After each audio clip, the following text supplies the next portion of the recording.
প্রশ্ন, পরশুরামকে তিনি ক্ষত্রিয়দের হত্যা করেছিলেন কেন? ক্ষত্রিয় রক্ত দিয়ে তিনি কি করেছিলেন? উত্তর, পরশুরাম ছিলেন ভূখণ্ড বংশীয় ব্রাহ্মণ, যমদগ্নি ও রেণুকার পঞ্চম পুত্র।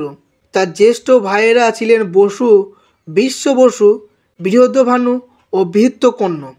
একটি নৃশংস ঘটনার প্রেক্ষিতে পরশুরাম চরম ক্ষত্রিয় বিদ্বেষী হয়ে ওঠেন।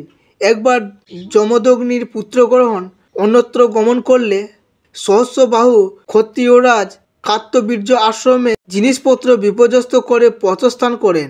পরশুরাম আশ্রমে ফিরে সব কিছু অবগত হয়ে তীক্ষ্ণ ভল্লের আঘাতে কার্তবীর্যের বাহু ছেদন করে তাকে হত্যা করেন।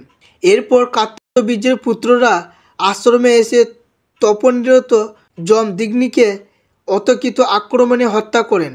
অতঃপর আশ্রমে ফিরে নিহত পিতাকে দেখে শোকতপ্ত পরশুর প্রতিজ্ঞা করেন যে কার্তবীর্যের ক্ষত্রিয় জাতিকে তিনি বিনাশ করবেন।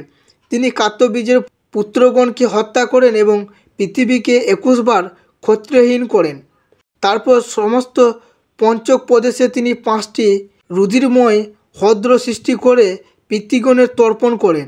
অবশেষে পিতামহ ঋচিকের অনুরোধে তিনি ক্ষত্রিয় নিধন থেকে নিরত হন। এখানেই সমাপ্ত। ভিডিওটি ভালো লাগলে লাইক করবে, তোমার কোনো কিছু জিজ্ঞাসা থাকলে কমেন্ট করবে এবং এই ধরনের ভিডিও পাওয়ার জন্য চ্যানেলটিকে সাবস্ক্রাইব করে পাশে থাকা বেল আইকনটিতে ক্লিক করে দেবে। ধন্যবাদ।